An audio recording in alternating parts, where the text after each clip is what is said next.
Setelah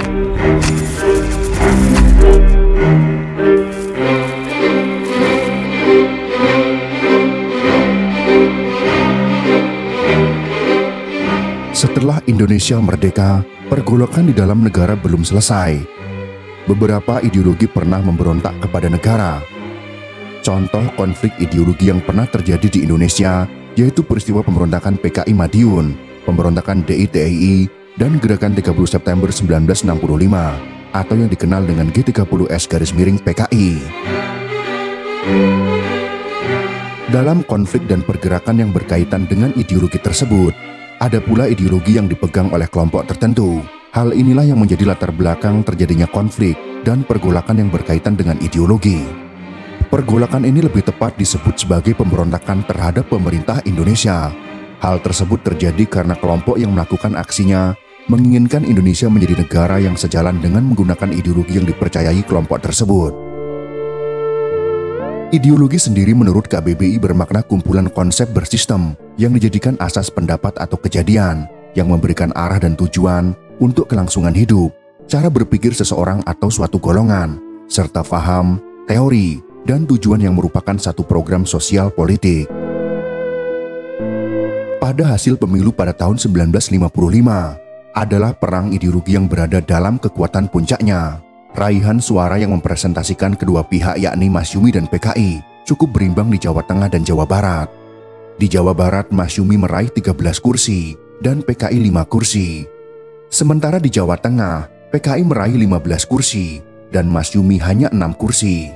Jika raihan suara di kedua provinsi itu dijumlahkan, maka Masyumi meraih 19 kursi dan PKI 20 kursi. Hasil pemilu 1955 di kedua provinsi itu setidaknya memberikan gambaran tentang bagaimana dua ideologi tersebut mewarnai pilihan masyarakat dan memetakan kekuatan dua kubu dalam konteks pemberontakan DITII.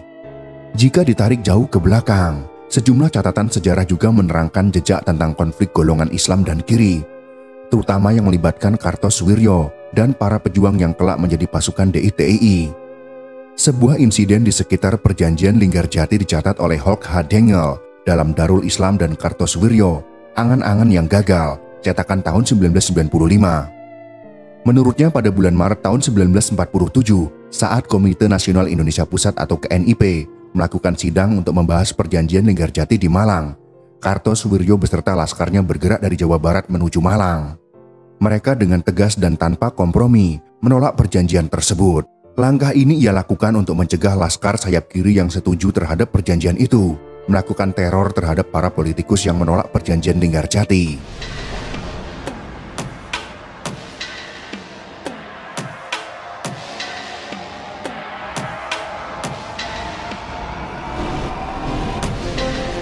Ketika anggota-anggota Pesindo dalam sidang KNIP mencoba untuk menakuti wakil-wakil rakyat yang menolak persetujuan Linggarjati, dan ketika pertentangan tersebut semakin meruncing, Kartosoewirjo pun menyuruh pasukannya untuk menempatkan sebuah senapan mesin di atas sebuah rumah yang terletak di seberang gedung tempat KNIP bersidang. Bung Tomo yang namanya populer dalam pertempuran Surabaya meminta Kartosoewirjo menahan diri. Namun Kartosoewirjo yang kelak menjadi imam negara Islam Indonesia itu hanya menatapnya tanpa berbicara sepatah kata pun. Kartosoewirjo baru melunak setelah Bung Tomo mengatakan tentang kemungkinan Belanda melakukan serangan terhadap sidang tersebut. Dengel menambahkan, dalam dokumentasi yang disusun Majelis Penerangan Negara Islam, terdapat catatan bahwa perjuangan politik umat Islam pada tahun 1947 benar-benar ditekan kekuatan militer yang hampir seluruhnya berada di tangan kelompok kiri, yaitu PKI dan kaum sosialis. Pertentangan semakin meruncing ketika Menteri Pertahanan Amir Syarifuddin membentuk Inspektorat Perjuangan sebagai badan yang mewadahi laskar-laskar perjuangan rakyat. Raden Oni sebagai Ketua Laskar Sabilillah daerah Periangan menolak badan tersebut. Menurutnya badan itu mempunyai tujuan untuk membuat umat Islam menjadi sosialis. Dalam dokumen tersebut, tampak pula ketakutan laskar-laskar Islam terhadap integrasi PKI ke dalam tubuh TNI. Sejak Amir Syarifuddin menjadi Menteri Pertahanan, semua perwira tentara Republik adalah anggota sayap kiri. Dengan demikian, kemungkinan Sabilillah dan Hizbullah diterima untuk masuk TNI sangat tipis karena kurangnya pendidikan para laskar tersebut. Laskar-laskar Islam juga mengkhawatirkan TNI hanya akan mengambil senjata mereka dan kemudian mereka segera dipulangkan ke tempatnya masing-masing. Kekhawatiran laskar-laskar Islam terhadap keberadaan kelompok kiri dalam tubuh TNI secara tersirat juga dicatat Cornelis van Dijk dalam buku Darul Islam Sebuah Pemberontakan, cetakan 1995.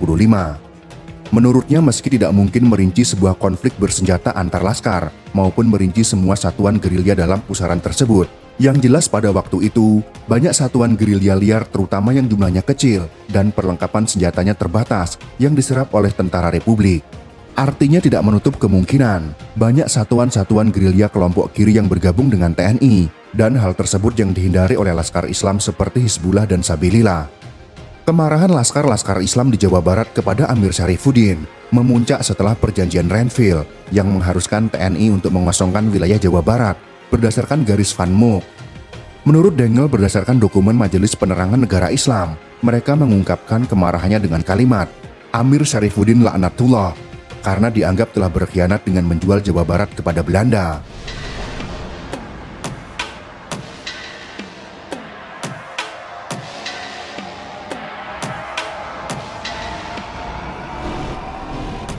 Saat divisi Siliwangi hijrah ke Jawa Tengah, Kartosoewirjo beserta laskar-laskar Islam terutama Hizbullah dan Sabilillah justru memilih bertahan di Jawa Barat.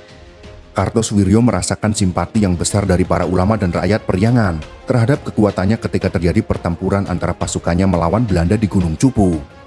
Selain meminta perlindungan, para ulama dan rakyat Priangan pun tahu bahwa dirinya adalah satu-satunya politikus yang tidak hijrah ke Jawa Tengah dan selalu menolak setiap perundingan yang dilakukan antara Republik dengan Belanda. Banyak pemimpin-pemimpin Islam di Priangan kini berbondong-bondong ke tempat-tempat yang dipertahankan Kartosoewirjo dan tentara Islam Indonesia di lereng Gunung Cupu untuk mencari perlindungan dan pertolongan, karena mereka bukan saja dikejar oleh tentara Belanda, melainkan juga oleh komunis serta sosialis. Catatan Dengel yang menyebutkan komunis serta sosialis yang mengejar para ulama dan rakyat Priangan kembali menguatkan situasi permusuhan antara kelompok Islam dan PKI. Dalam buku Lingkar Tanah Lingkar Air karya Ahmad Tohari, dia sepenuhnya tidak menolak anggapan bahwa aksi-aksi penggarongan terhadap warga sipil dilakukan oleh pasukan DITII. Lewat percakapan tokoh-tokoh yang ia bangun, Ahmad Tohari mengakuinya. Namun ia juga tak sepenuhnya menerima dengan menyertakan narasi tentang kelompok kiri yang ikut melakukan penggarongan dengan mengatasnamakan DITII. Sementara pada catatan sejarah yang ditulis oleh Cornelis van Dijk dalam Darul Islam Sebuah Pemberontakan, cetakan 1995, ia juga menulis bahwa memang aksi-aksi itu tak sepenuhnya dilakukan oleh DITII. Meski tak menyebutnya sebagai kelakuan kelompok kiri, Van Dijk hanya menyebutnya dengan gerombolan garong. Sebenarnya beberapa di antaranya tidak lebih dari gerombolan garong yang melakukan operasinya dalam situasi revolusioner yang baru. Dalam pengertian kebiasaan Jawa lama, adanya kelompok pemuda gelandangan yang bertualang di daerah pedalaman. Catatan lain disampaikan oleh Dengel. Kartosoewirjo menyebut permusuhan pertama antara DITII dengan tentara Republik terjadi pada pertempuran Antralina di Ciawi, Tasikmalaya pada tanggal 25 Januari tahun 1949. Darul Islam atau Tentara Islam Indonesia dengan cepat menghimpun kekuatan di Jawa Barat ketika divisi Siliwangi hijrah ke Jawa Tengah, menganggap semua pasukan yang masuk ke Jawa Barat adalah pasukan liar yang harus taat kepada gerakannya. Waktu mereka, yakni Ja'ni RI Darurat dan komunis gadungan itu, masuk ke daerah de facto Majelis Islam, maka dengan sombong dan congkaknya, mereka menginjak-injak hak dan memperkosa keadilan tuan rumah, sehingga terjadilah insiden pertama dengan menggunakan senjata yang dikenal dengan nama Pertempuran Antralina dan terjadi pada tanggal 25 bulan 1 tahun 1949. Ia secara jelas menulis komunis gadungan terlibat dalam pertempuran tersebut.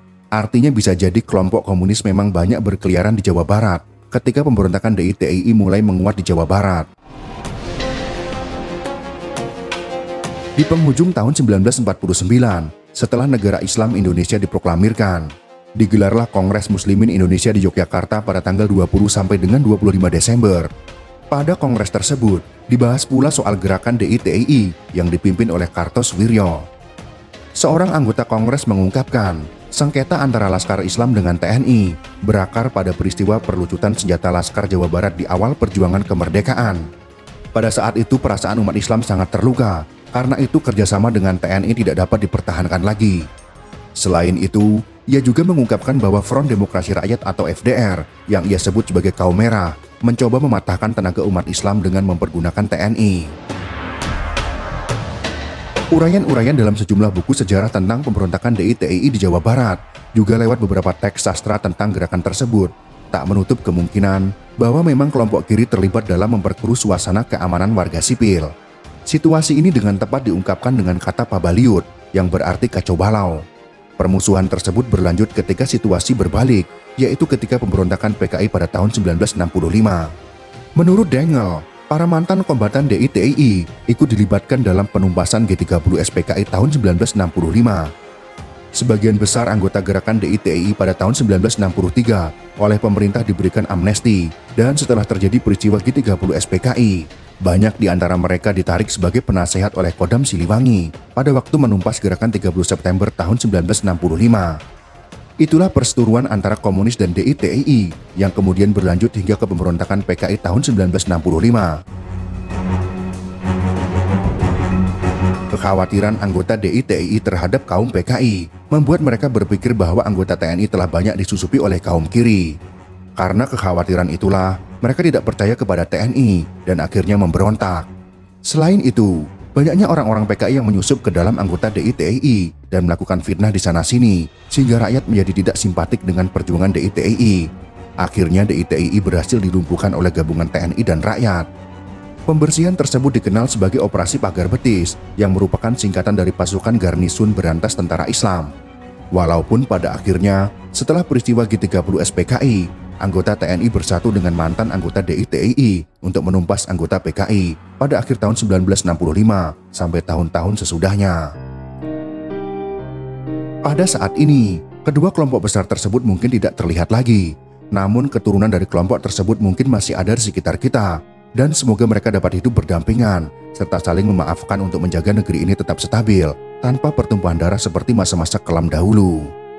Semoga informasi ini bisa bermanfaat untuk kita semua. Jika kalian suka dengan video ini, silakan berikan jempol ke atas. Dan jika kalian menganggap video ini bermanfaat, maka bagikanlah untuk teman-teman Anda yang lain. Terima kasih sudah menonton.